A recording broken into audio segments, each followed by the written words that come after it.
وأنزل من السماء ماء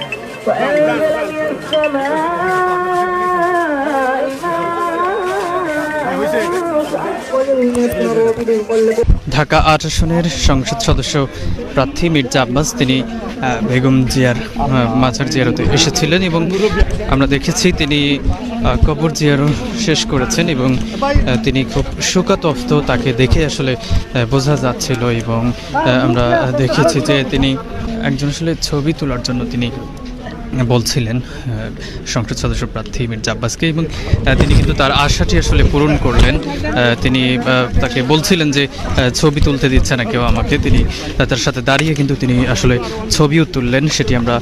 আপনাদেরকে একটু দেখানোর চেষ্টা করছিলাম। এছাড়াও বলে রাখি যে দলীয় নেতাকর্মী সহ সাধারণ জনগণ তারা জুমার নামাজ পরপরই এই যে জিয়া উদ্যান সেখানে এসে কিন্তু তারা ভিড় করছেন এবং এই যে জিয়াউর রহমানের এবং বেগম খালেদা জিয়ার যে সমাধিস্থল সেখানে কিন্তু এসে তারা কবর জিয়ারত করলেন। কবর জিয়ারত শেষে কিন্তু এই মুহূর্তে জিয়া উদ্যান ত্যাগ করছেন ঢাকা ৮ আসনের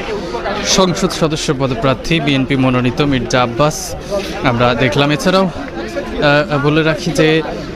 এর আগে আপনাদেরকে যেমনটি বলেছি যে এখানে বিভিন্ন পর্যায়ের নেতা কর্মী সহ সাধারণ মানুষ তারা শ্রদ্ধা নিবেদন করতে আসছেন।